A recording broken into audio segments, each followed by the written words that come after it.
గవర్నమెంటే తల్లి తండ్రి కాపాడుకోవాలి, కానీ తల్లి తండ్రి లేనట్టు నా పిల్లగాని అనాథలకు కిడ్చి పెడితే ఇలా శవమై నా బిడ్డ ఇంటికి వచ్చిందన్నా ఎవరికి చెప్పుకోవాలన్నా అని చెప్పి ఏడ్చుడు మొదలుపెట్టింది. బాధపడక చెల్లె అని చెప్పి ఒక 15 నిమిషాలు 20 నిమిషాలు ఓదారిస్తే ఆఖరికి ఒక మాట అన్నది, అన్నా మీరు గట్టి కొట్లాడుండ్రి, నాకు జరిగిన కడుపు కోత ఇంకో తల్లికి జరగద్దు, దయచేసి కొట్లాడండి అన్న అని చెప్పి మాకు రిక్వెస్ట్ చేసింది. చేస్తే నేను వెంటనే ఒక నిర్ణయం తీసుకొని ఆ రోజు పెద్దలు డాక్టర్ ఆర్ఎస్ ప్రవీణ్ కుమార్ గారి నేతృత్వంలో వెంటనే గురుకులాల బాట అంటే మన శ్రీనివాస్ యాదవ్ గారు, ఆర్ఎస్ ప్రవీణ్ కుమార్ గారు, ఇట్లా మన విద్యార్థి నాయకులు ఆంజనేయ గౌడ్ గారు, వాసుదేవ్ రెడ్డి గారు, వీళ్ళందరి నేతృత్వంలో గురుకుల బాట అనే ఒక కార్యక్రమం తీసుకుంటే నిజంగా కూడా నేను హృదయపూర్వకంగా మా బీఆర్ఎస్ విద్యార్థి విభాగానికి అభినందనలు చెప్తా ఉన్నా.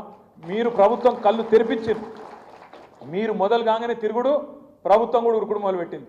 మంత్రులు పోయినరు, కలెక్టర్ ఉరికినరు, ఎక్కడోడక్కడ అప్పటిదాకా పత్తలేరు, అప్పటిదాకా యాదికి లేదు.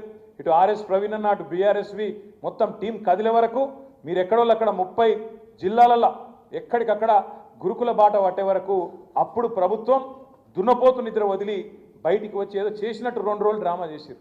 మళ్ళా కాకపోతే శరామామూలు అయిపోయింది, మళ్ళా చావులు కొనసాగుతూనే ఉన్నాయి. గురుకులాల్లో పరిస్థితులు అట్లనే ఉన్నాయి. ఓ దిక్కు రైతులు, ఇంకో దిక్కు గురుకులాల్లో విద్యార్థులు, ఇంకో దిక్కు నేత కార్మికులు.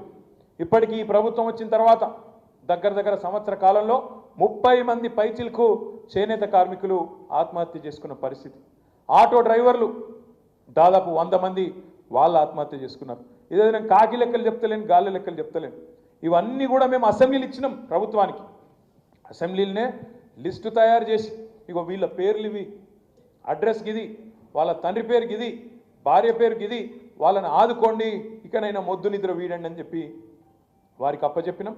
వారు కదులుతలేరు. అందుకే నేను మీతో ప్రార్థించేది, మీ అందరినీ కోరేది, కాంగ్రెస్ పార్టీ యొక్క 420 హామీలు ఏవైతున్నాయో వాటిని గుర్తు చేయవలసిన బాధ్యత, ప్రజల దగ్గరికి కాగితాన్ని తీసుకుపోయే బాధ్యత మా తమ్ముళ్ళైన విద్యార్థి విభాగం నాయకులు మీరే తీసుకోవాలని చెప్పి కోరుతా ఉన్నా. దీని ఇంటింటికి 420 కాంగ్రెస్ గురించి, 420 झूठे వాదాల గురించి, 420 దిన్ అయిపోయిన తర్వాత కూడా ఒక్క వాగ్దానం కూడా సరిగ్గా అమలు చేయకపోవడాన్ని ప్రశ్నిస్తూ తప్పకుండా ఇంటింటికి తీసుకుపోవాలని చెప్పి కూడా నేను కోరుతా ఉన్నా. ఇక అబద్ధాలు ఎట్లుంటాయంటే ఇప్పుడే నేను మీకు చెప్పిన, రేషన్ కార్డులు ఇయ్యలే అన్నారు, బట్టి విక్రమార్కనే ఇచ్చిన ఫోటో కూడా నేను మీకు చూపెట్టిన. అట్లే ఉద్యోగాలు ఇవ్వలేదంటారు. తెలంగాణ ప్రభుత్వం ఉన్నప్పుడు కేసీఆర్ గారి నాయకత్వంలో ఉద్యోగాలు ఇవ్వలేదంటారు. ఉద్యోగాలు నిజంగా ఇవ్వలేదా? మనం 2,32,000 ఉద్యోగాలకు నోటిఫికేషన్ ఇచ్చి 1,60,283 ఉద్యోగాలు భర్తీ పూర్తి చేసినాం, కాగితాలు ఇచ్చినాం. వాళ్ళకి ఇప్పుడు జీతాలు కూడా ఈ ప్రభుత్వం ఇస్తూ ఉన్నది. కానీ ఇయ్యనే లేదు అని ప్రచారం చేసిండ్రు. సంవత్సరానికి 16,000 ఉద్యోగాల భర్తీ పూర్తి చేస్తే కూడా కేసీఆర్ ప్రభుత్వం సంవత్సరానికి 1000 ఉద్యోగాలు కూడా ఇయ్యని కాంగ్రెస్ ప్రభుత్వం 2004 నుంచి 14 వరకు వాళ్ళు సంవత్సరానికి 1000 ఉద్యోగాలు ఇయ్యలే. కానీ మనం సంవత్సరానికి 16,000 ఉద్యోగాలు నింపినాం. కానీ ప్రచారం చేసుకోవడంలో విఫలమైనాం. కొంతమంది పిల్లల్లో పిఎస్సి పరీక్ష పేపర్ లీక్ అయిందని, ఇంకోటైందని ఆనాడు పిల్లల్ని రెచ్చగొట్టి మనకు దూరం చేసే ప్రయత్నం కూడా చేసినారు. కొంత మేరకు సక్సెస్ కూడా అయినారు. సంవత్సరంలో 2 లక్షల ఉద్యోగాలు ఇస్తామని చెప్పింది. 2 లక్షల ఉద్యోగాలు ఇస్తాం అని చెప్పి రాహుల్ గాంధీ గారు చెప్పింది. కానీ మొత్తం సంవత్సరం పూర్తయిన తర్వాత కాంగ్రెస్ ప్రభుత్వం ఇచ్చిన ఉద్యోగాల లెక్క ఏంది అని తీస్తే కేవలం 12,000 ఉద్యోగాలు కూడా దాటలేదు అనే మాట నేను మీకు విజ్ఞప్తి చేస్తా ఉన్నా. సరే, గతంలో మనం ఇచ్చిన ఉద్యోగాలకు నువ్వు కాగితాలు ఇచ్చి నువ్వు చెప్పుకోవచ్చు. మనం కట్టిన ఫ్లైఓవర్లకు నువ్వు వచ్చి రిబ్బన్లు కట్ చేయొచ్చు. మనం కట్టిన ఫ్లైఓవర్లకు నువ్వు సున్నాలేసి నేనే చేసినా అని చెప్పుకోవచ్చు. మంది పెళ్ళికి పోయి మనం కూడా బిల్డప్ ఇవ్వచ్చు, మస్తు ఇవ్వచ్చు. ఏమున్నది అలా ఉంటారు కదా కొంతమంది. అప్పుడప్పుడు హాస్టల్లో భోజనం దొరకకపోతే మంది పెళ్లిలో పోయి, పిలువని పెళ్లికి కూడా పోయి ఆడ కొంతమంది తినొస్తారు. అట్లా రేవంత్ రెడ్డి కూడా మంది పెళ్లికి పోయి ఆడ పోజులు కొడుతున్నాడు. తన బిడ్డ కాని బిడ్డను కూడా నా బిడ్డ అని చెప్పుకుంటున్నాడు. ఆయన ఈయన ఉద్యోగాలు కూడా ఇవాళ నా ఉద్యోగాలు, నేను ఇచ్చిన ఉద్యోగాలు అని చెప్పి దబాయించే ప్రయత్నం చేస్తూ ఉన్నాడు. అందుకే నేను మిమ్మల్ని కోరేది, రిక్వెస్ట్ చేసేది, ఈ విషయాలు మనం సోషల్ మీడియా ద్వారా కానీ లేదా మీ కాలేజ్ సభల్లో కానీ మీ స్కూల్ సభల్లో కానీ గట్టిగా విద్యార్థులకు అర్థమయ్యే విధంగా 18 నుంచి 25 వరకు ఉన్న ఏజ్ గ్రూప్ ఏదైతుందో ఆ పిల్లలకు అర్థమయ్యే విధంగా చెప్పాల్సిన బాధ్యత మన మీదనే ఉన్నది. ఎన్ని కాలేజీలు పెట్టినాం, తెలంగాణ రాకముందు ఎన్ని కాలేజీలు ఉండే, తర్వాత ఎన్ని అయినాయి, ఎన్ని మెడికల్ కాలేజీలు ఉండే ఎన్ని అయినాయి, ఎన్ని నర్సింగ్ కాలేజీలు ఉండే ఎన్ని అయినాయి, ఎన్ని రెసిడెన్షియల్ కళాశాలలు ఉండే, పాఠశాలలు ఉండే, తర్వాత ఎన్ని అయినాయి, ఈ లెక్క అంతా కూడా చెప్పవలసిన బాధ్యత మన మీదే ఉంది. ఉద్యోగ నియామకాల్లో భారతదేశంలో ఎక్కడ లేదు. 95% స్థానికులకే రిజర్వేషన్ గవర్నమెంట్ రిక్రూట్మెంట్లో ఉన్న ఒకే ఒక్క రాష్ట్రం తెలంగాణ.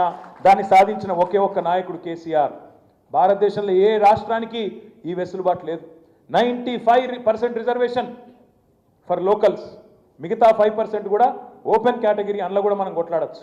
ఇది ఎక్కడ లేదు భారతదేశంలో. ఏ రాష్ట్రానికి వెసులుబాటు లేదు. కొట్లాడి తెచ్చి రాష్ట్రపతి దాకా పోయి ఆనాడు ఒప్పించి మెప్పించి తీసుకొచ్చిన నాయకుడు కేసీఆర్ గారు. సరే, ఇవాళ చాలా మంది చాలా మాట్లాడతారు, చాలా మంది చాలా విషయాలు మాట్లాడుతుండొచ్చు. నాకు నిజంగా నిన్న మొన్న కొన్ని ఇక్కడ బయట అడ్వర్టైజ్మెంట్లు పెట్టిరు. అది చూస్తే ఏడవాళ్ళు నవ్వని అర్థం కాలే. వీళ్ళట ఈ సిపాయిలట పెట్టుబడులు తెచ్చిర్రట, అది చూసి మనకు కడుపులో అజీర్తి అయిందట, మనం ఏదో దాగానట. నేను రేవంత్ రెడ్డికి చెప్తున్నా, రేవంత్ రెడ్డి గారు నువ్వు తెలంగాణ ఉద్యమంలో లేవు. ఉన్నావు తెలంగాణ ఉద్యమంలో ఉన్నావు. ఎట్లున్నావు? ఉల్టా ఉన్నావు. తుపాకీ పట్టుకొని విద్యార్థుల మీదకి పోయినోడవు నువ్వు. సరే, నీ అదృష్టం బాగుంది. కभी का एक बार అడ్డిమారి గుడ్డి దెబ్బ लगता तुम बन गए, अच्छी बात है, कोई तकलीफ नहीं है. ఉండు, పదవిలో ఉన్నావు, సంతోషంగా ఉండు, సంతోషంగా పని చేసుకో. రేవంత్ రెడ్డి గారికి నేను చెప్తున్నా, కాంగ్రెస్కు టీఆర్ఎస్కు తేడా ఏంది అంటే, టీఆర్ఎస్ పాత్ర ఏంది తెలంగాణ ఉద్యమంలో?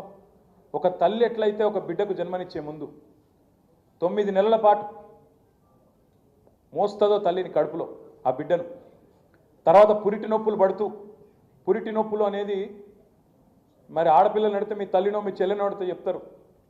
ప్రపంచంలోనే ఒక మనిషి అనుభవించే బాధ అంతకంటే బాధ ఏది ఉండదట. పురిటి నొప్పులు ఒక గంత అవస్థ అనుభవించి ఒక బిడ్డకు జన్మనిస్తుంది తల్లి. గట్ల టీఆర్ఎస్ అనే పార్టీ కూడా కేసులు ఎదుర్కొని దెబ్బలు తిని, ఎదురు దెబ్బలు తిని, మీ చేత అవమానాల పాలై, మోసానికి గురై 14 ఏళ్ల పాటు తెలంగాణ ప్రజలను చివరికి ఐక్యం చేసి సావు నోట్లో తలబెట్టి ఆ తల్లి పాత్ర పోషించి, నవమాసాలు మోసిన తల్లి పాత్ర పోషించి, పురిటి నొప్పులు పడి చివరికి తెలంగాణ అనే బిడ్డకు జన్మనిచ్చిన తల్లి పాత్ర టీఆర్ఎస్. నీ పాత్ర ఏంది? నీ కాంగ్రెస్ పాత్ర ఏంది? అసలు తెలంగాణ రాష్ట్ర ఏర్పాట్లు ఏమీ లేదు. ఉంటే గింటే మంత్రసాని పాత్ర, ఉంటే గింటే ఆఖరికి వచ్చి మంత్రసాని పాత్ర పోషించింది తప్ప కాంగ్రెస్ పార్టీ చేసిందేం లేదు. ఈ మాట ఎందుకు అంటున్నా అంటే, నువ్వు పెట్టుబడులు తెస్తే అందరికంటే ఎక్కువ సంతోషపడేది మేము.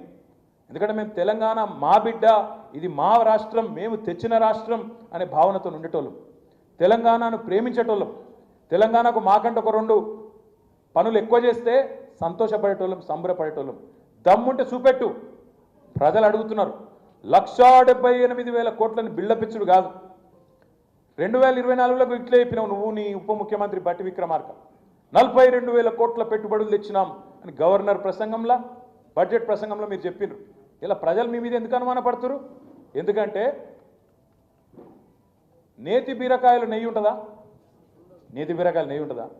మైసూరు బోండంలో మైసూరు ఉంటుందా? బొంబాయి రవ్వల బొంబాయి ఉంటుందా? ఉంటుందా? మరి రేవంత్ రెడ్డి 6 గ్యారెంటీల ఏమన్నా దానికి గ్యారెంటీ ఉన్నదా? అందుకే ప్రజలు అనుమానపడుతున్నారు. నేతి బీరకాయల నెయ్యి ఎంత ఉంటుందో కాంగ్రెస్ పార్టీ 420 హామీలలో కూడా వాస్తవం గంతే ఉంటుంది. కాబట్టి నువ్వు మొదటి సంవత్సరం తెచ్చిన పెట్టుబడులు కూడా ఒక్కటి కూడా రాలేదు. కాబట్టి అప్పుడు కూడా 40,000 కోట్లను ఉదరగొట్టినా 40 పైసలు కూడా రాలేదు. కాబట్టి నేను ఎవడు నమ్మతలేడు. నమ్మకపోతే నువ్వు వచ్చి పెద్ద పెద్ద హోర్డింగులు పెట్టుకొని, ప్రభుత్వ ఖర్చుతోని, ప్రజల పైసలతోని హోర్డింగులు పెట్టి నీ ముఖం పెట్టుకుంటే పెట్టుకో. అలా కేసీఆర్ బొమ్మ ఎందుకు, నా బొమ్మ ఎందుకు? పని లేక మా ఇద్దరు ఫోటోలు పెట్టి మాకేదో అజీర్తి అయిందట, మాకు అరుగుతలేదట. రేవంత్ రెడ్డి గారికి నేను చెప్తున్నా, చేతనైతే ఈ 1,78,000 కోట్లు అనేది అయితే నరుకుతున్నావో, ఎప్పటి లోపల ఇవి ట్రాన్స్లేట్ అయితే, ఎప్పటి లోపల మా పిల్లలకు ఉద్యోగాలు వస్తాయో చేతనైతే చెప్పు అని చెప్పి నేను అడుగుతా ఉన్నాను. ఇంకెక్కువ తీసుకురా, సంతోషపడతాం, సంబరపడతాం. నిజంగానే నువ్వు చెప్పింది వాస్తవం అయితే నీకు సన్మానం కూడా చేస్తాం. అది కూడా చెప్తున్నావు. చేతనైతే మాకంటే ఎక్కువ చేసి చూపెట్టు. నువ్వే కదా చెప్పినావు 10,000 ఇస్తున్నాడు కేసీఆర్ బిచ్చమేసినట్టు, నేను 15,000 ఇస్తాను. మరి ఏమాయ 15,000? ఇప్పటికే వానాకాలం రైతు బంధు ఎగ్గొట్టినావు. మొదటిసారి 2,500 తప్పించిన